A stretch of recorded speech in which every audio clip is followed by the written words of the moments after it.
ശബരിമലയിലെ ഈ ഏറ്റവും പുതിയ വാർത്തകൾ അത് നഷ്ടപ്പെടുത്തിയ വിശ്വാസ്യത, അത് ഏറ്റവും കൂടുതൽ പുറത്തുനിന്ന് വരുന്ന ആളുകൾക്ക് മലയാളി ഇത് സംരക്ഷിക്കാനും ഇതിന് കാവൽ നിൽക്കാനും അയ്യപ്പൻ്റെ സ്വത്തിന് കാവൽ നിൽക്കാൻ ബാധ്യതപ്പെട്ട ഉദ്യോഗസ്ഥന്മാർ, ദേവസ്വം ജീവനക്കാരും ഉദ്യോഗസ്ഥന്മാരും അയ്യപ്പൻ്റെ തന്നെ മുഴുവൻ സ്വത്തും വിശ്വാസികളെ ആകെ അത്ഭുതപ്പെടുത്തിക്കൊണ്ട് മോഷ്ടിച്ചു എന്നാണല്ലോ കഥ. ഏറ്റവും പുതിയ അധ്യായം അതാണല്ലോ. അതുകൊണ്ട് ഈ ശബരിമലയ ക്ഷേത്രത്തിൻ്റെ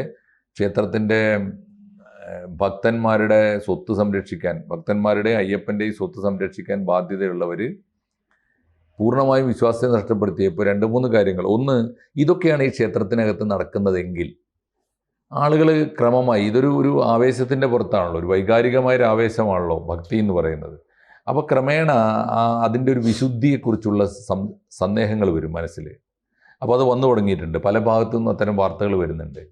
അപ്പോൾ ഇത്രയൊക്കെ ഉള്ളൂ ശബരിമല എങ്കിൽ അതിൻ്റെ ഒരു പവിത്രത, വിശ്വാസ്യത, പുണ്യം, പൂങ്കാവൻ എന്നൊക്കെയല്ലേ നമ്മൾ പറയുക, പൂങ്കാവനം, ആ സങ്കല്പങ്ങളിലൊക്കെ ഇടിഞ്ഞു വരുന്നുണ്ട്. അതുകൊണ്ട് വളരെ കൃത്യമായും തന്നെ ഈ കൊല്ലം മുതൽ ശബരിമലയിലേക്ക് തീർത്ഥാടക ലക്ഷങ്ങളുടെ പ്രവാഹത്തിൽ ഗണ്യമായ കുറവ് വരും എന്ന് വേണം സ്വാഭാവികമായിട്ടും കരുതാൻ.